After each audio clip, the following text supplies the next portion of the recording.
Bom dia, nós estamos iniciando a Semana Nacional de Trânsito 2020 e nós temos, assim, agora a oportunidade de entrevistar um especialista na área, um consultor de muito renome a nível nacional, que tem tido um destaque significativo na nossa realidade brasileira, principalmente em relação à questão do trânsito e à segurança viária.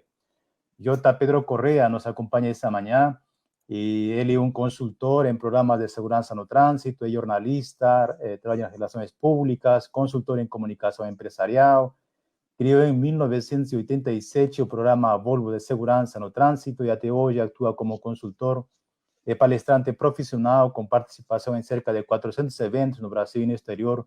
Além disso, também é autor de livros, 3 livros, o primeiro 20 anos de lições de trânsito no Brasil, em 2009, Cultura de Segurança no Trânsito, Casos Brasileiros, em 2014, e Educação para o Trânsito no Brasil e no Exterior, este ainda não publicado.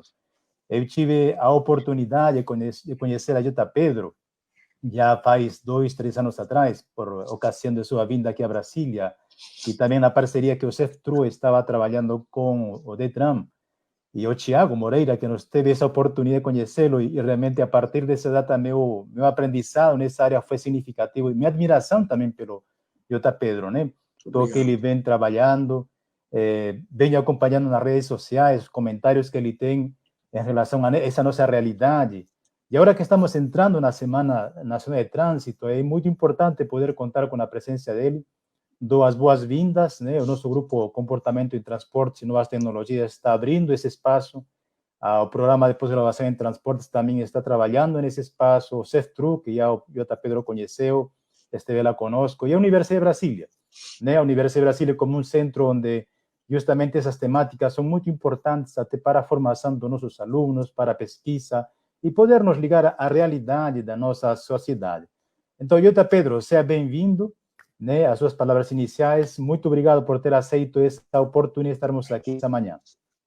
Obrigado pastor, um prazer muito grande de poder estar aqui com vocês, discutindo o trânsito, que é uma causa muito importante para nós e que deveria ser muito mais importante para o país e para a sociedade. Acho que essa oportunidade da Semana Nacional do Trânsito nos dá uma nova chance de focarmos o assunto, de discutirmos um pouco mais, de identificarmos aonde estão os nossos gargalos e como poderemos sair dos problemas que estamos atualmente enfrentando. Acho que o Covid-19 acabou provocando um verdadeiro milagre, que foi a união, de novo, das pessoas que trabalham com o trânsito em todo o país.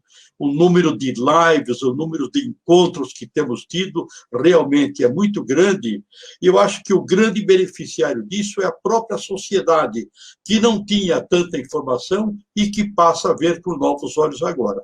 Isso é muito gratificante. Muito bom, João Pedro. Realmente essa nova oportunidade que a sociedade está tendo é fundamental, né? Acredito que uma vez, inclusive, conversamos no CEFTRU, do aspecto de empoderamento, não, social, de conhecimento, né? Porque conhecimento faz que as pessoas possam realmente participar mais ativamente.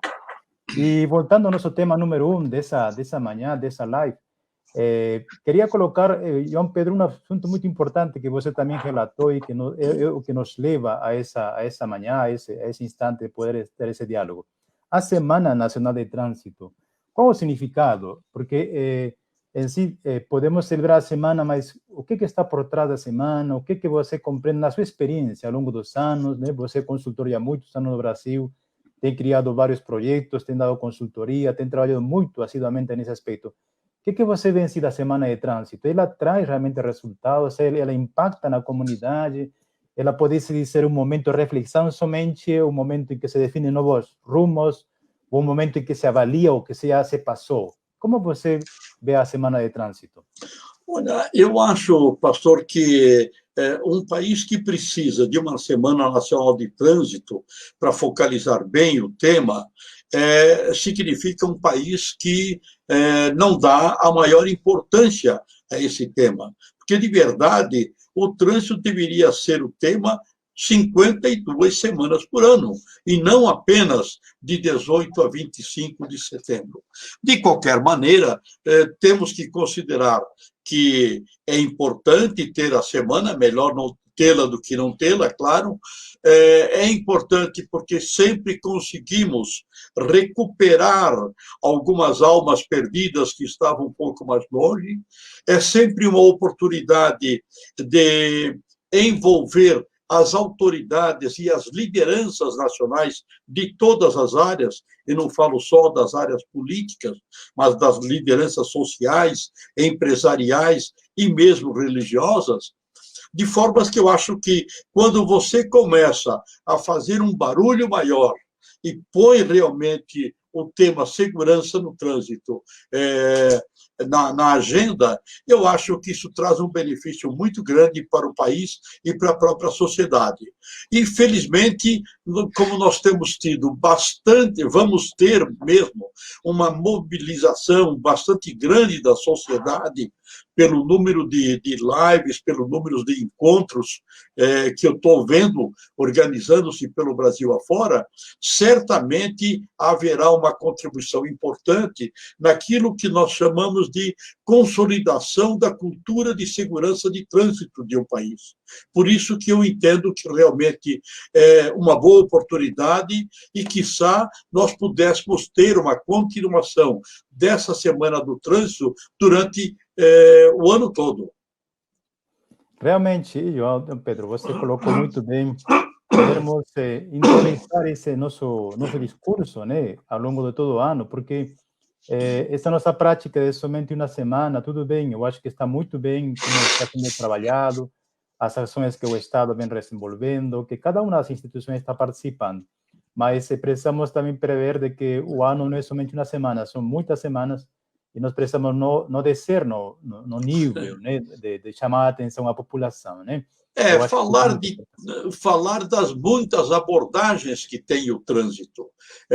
Não é uma questão só de diminuir acidentes, que até não é, na minha visão, o tema principal, entende? Mas é a questão de olhar o tema, a Semana do Trânsito, como um grande guarda-chuva do trânsito e ir varão por varão desse guarda-chuva, comentando, para levar mais informação àqueles que não as têm e que pode usar essas informações em favor de um comportamento melhor no trânsito. Eu acho que, assim como se ensina no marketing, vender é repetir, nós precisamos repetir sistematicamente aquilo que falamos de trânsito para que um conjunto maior de segmentos da sociedade brasileira possa se beneficiar disso. Muito bem, João Pedro. E você colocou um aspecto interessante, que é uma palavra até recorrente no nosso diálogo agora, é a questão de comportamento. Comportamento, né? Acredito que o senhor tem mais experiência do que eu em termos dos países que já visitou, das várias realidades a nível mundial. Não creio. Né? As culturas. Mas o que nos pode dizer dessa relação comportamento e trânsito? Porque comportamento, entendo eu, que envolve as pessoas, né? A forma como se relacionam, mas eu gostaria que você pudesse nos explorar um pouco esse aspecto comportamento e trânsito. Olha, sem dúvida nenhuma, o dia que descobrirmos a chave da mudança de comportamento de uma sociedade, ou de grande parte dela, pelo menos, com relação a qualquer tema, não falo somente aí em questão de trânsito, mas comportamento de uma forma geral, eu acho que o dia que descobrirmos isso, teremos descoberto aí uma mina de alguns milhões de euro, de dólar, de qualquer coisa. Realmente, esse é o tema mais complicado que nós temos para resolver. Se falarmos apenas do trânsito enquanto acidente, há várias causas importantes, mas sem dúvida nenhuma que o comportamento é uma função raiz, digamos assim, dentro dessa problemática do trânsito como um todo. Eu acho que nós podemos mudar comportamento, mudar, não sei se mudar comportamento, mas poderemos adequar o comportamento, ajustar o comportamento a mais segurança, tornar o comportamento da sociedade mais seguro. Agora, para isso, é preciso que nós tenhamos o andar de cima, que para isso nós precisamos necessariamente de que as lideranças do país se envolvam realmente nesse processo. Acho que será muito mais difícil conseguirmos fazer isso da base da pirâmide para cima. Eu acho que nós tínhamos que começar de cima para baixo, certo? Em que as nossas lideranças mostram preocupação com o comportamento da sociedade no trânsito e passam a se comportar melhor. Quando eu digo passam a se comportar melhor, é na medida que começam também a atuar a favor de uma maior segurança, a tomar decisões que ajudem a segurança no trânsito e que construam uma base, uma alavanca de segurança no trânsito para realmente envolver o conjunto da sociedade.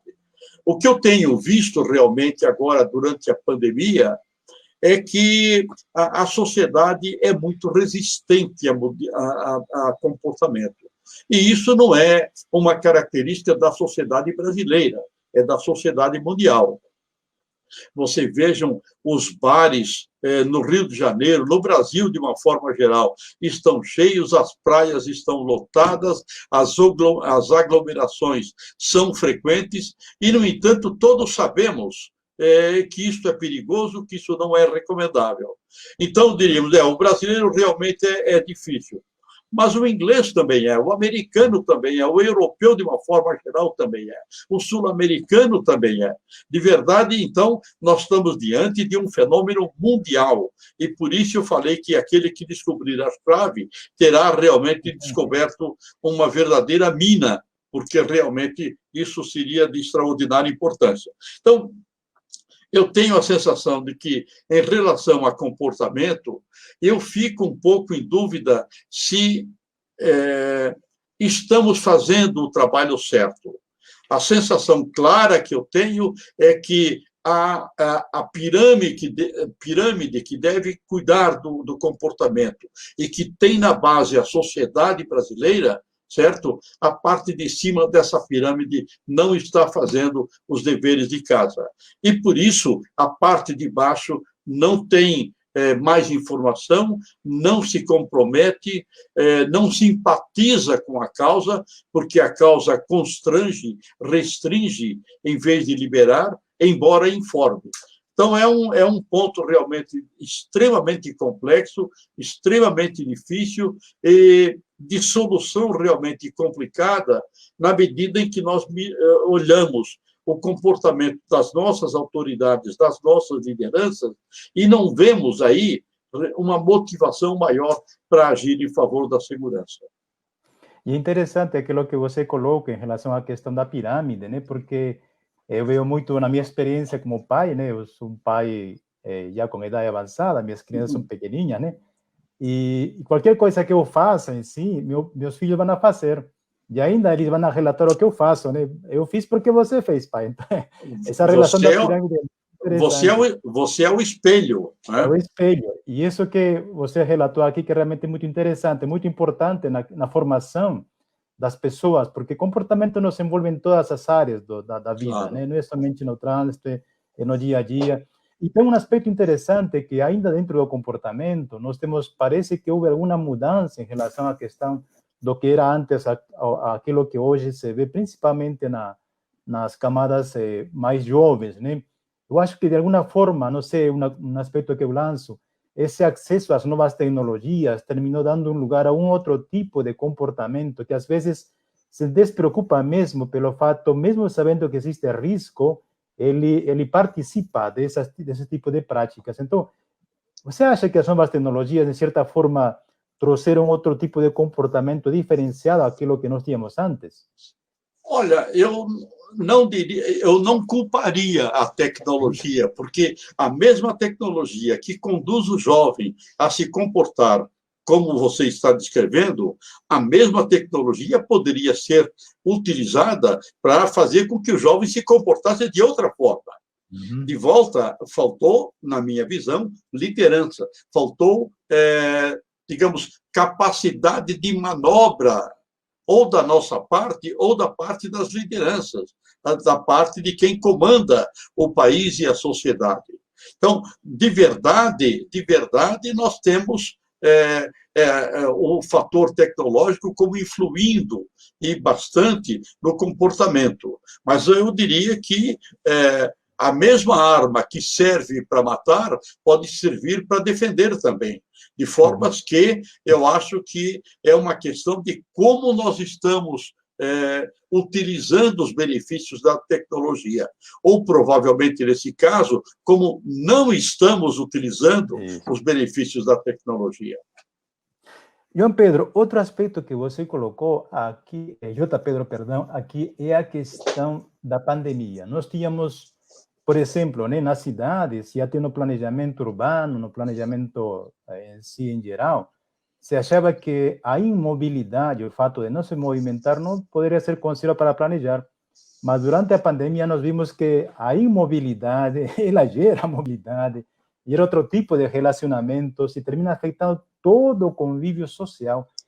O que você prevê para essa pós-pandemia? Será que nós teremos esse comportamento de curto prazo, esses 4 meses, se prolongará por um tempo maior em termos do que as pessoas estão fazendo?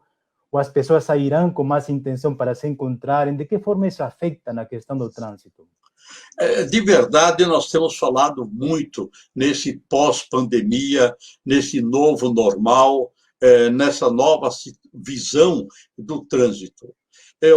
De verdade, eu tenho um pouco a sensação de que isso é um pouco de conversa fiada, um pouco de conversa para boi dormir. É uma espécie de me engana que eu gosto. Nós estamos falando de um novo normal, na verdade, estamos desejando levemente que a sociedade, que o trânsito venha a ser diferente e melhor, diferente para melhor, a partir da pandemia.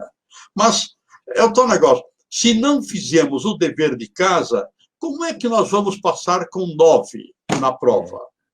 Certo? Quais são os elementos, quais são as evidências que qualquer governo municipal, estadual, federal está dando à sociedade para influenciá-la a ter um trânsito melhor pós-pandemia? Eu não vejo nenhum tipo de ação concreta por parte de governos no sentido de, puxa, vamos aproveitar os ensinamentos para aplicar isso. O Covid-19 está nos dando um monte de lições. Menos carro, mais bike, patinetes, andar a pé, cidades menos lotadas no centro, menos poluição, mais qualidade de vida, mais autoestima. Não há quem discorde disso tudo, certo? Agora, do ponto de vista bem prático, bem pragmático, certo? O que nós estamos fazendo para adotar realmente essas mudanças? Que tipo de promessas, e não promessas vãs, estamos fazendo para realmente termos um pós-pandemia melhor? De verdade, a sensação que eu tenho é que nós estamos simplesmente repetindo um lugar comum, mas sem ter uma base boa para isso. Eu acho que, se nós quisermos realmente fazer alguma coisa, nós podemos e nós podemos conseguir. Agora, para isso, é preciso começar. Eu digo sempre, repito muito em minhas palestras, que todos queremos progredir, todos queremos vencer. Agora, poucos se preparam para vencer. Então, achar que simplesmente Deus é brasileiro, Deus vai nos ajudar, nós vamos ter o trânsito vai melhorar no ano que vem, Pode ser que seja, Deus até pode ser brasileiro, mas Deus ajuda aqueles que trabalham, aqueles que levantam cedo, dormem tarde e durante o dia trabalham corretamente, com seriedade. Não podemos nos enganar que vai melhorar por qualquer razão.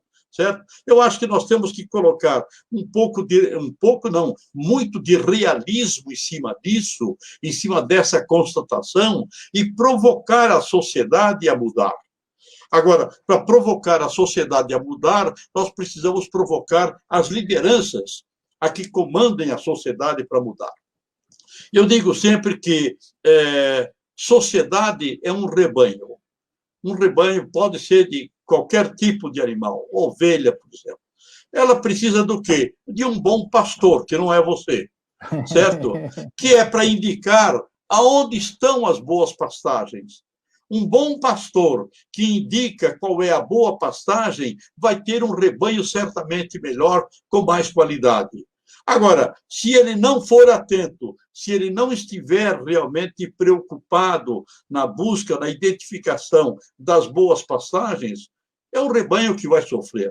E é isso que acontece com o trânsito brasileiro. Nos faltam lideranças a mostrar caminhos e, por isso, temos esse trânsito tão complicado, tão enroscado, como nós estamos vendo.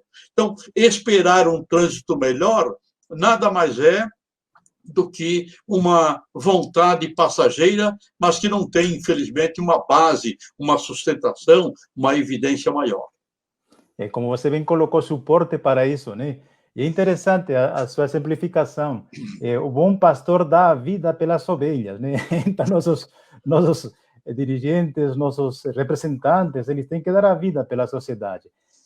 Para isso foram eleitos. Exatamente, isso foi o comissionamento que eles receberam.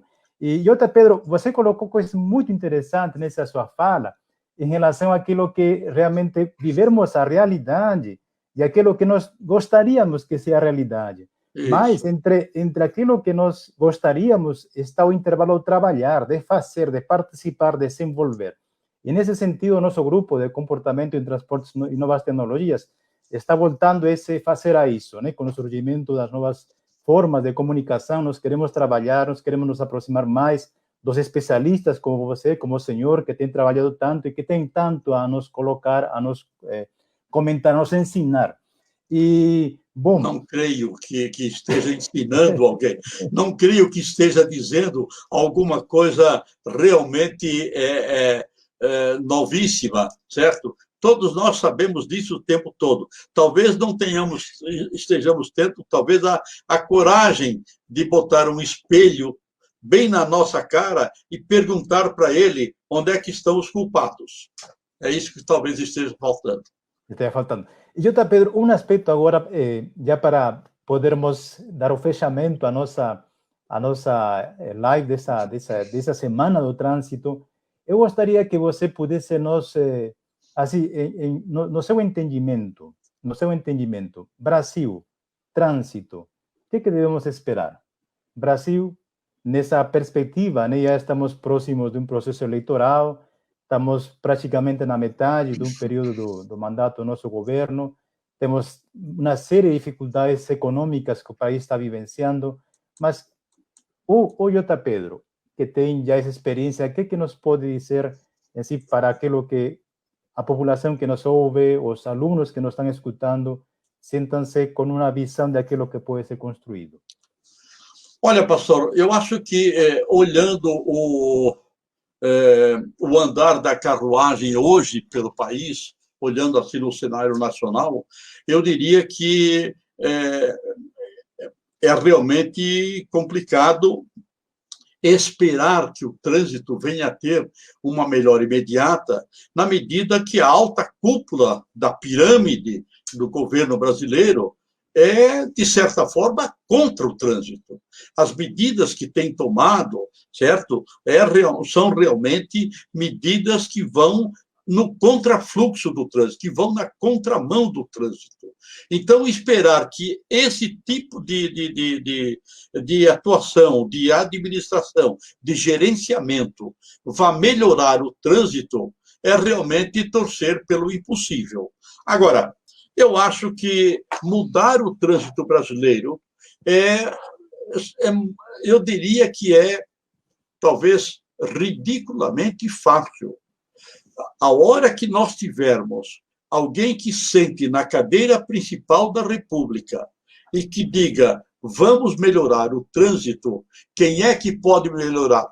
E vai buscar um bom gerente para o trânsito brasileiro, isso muda assim. Por quê?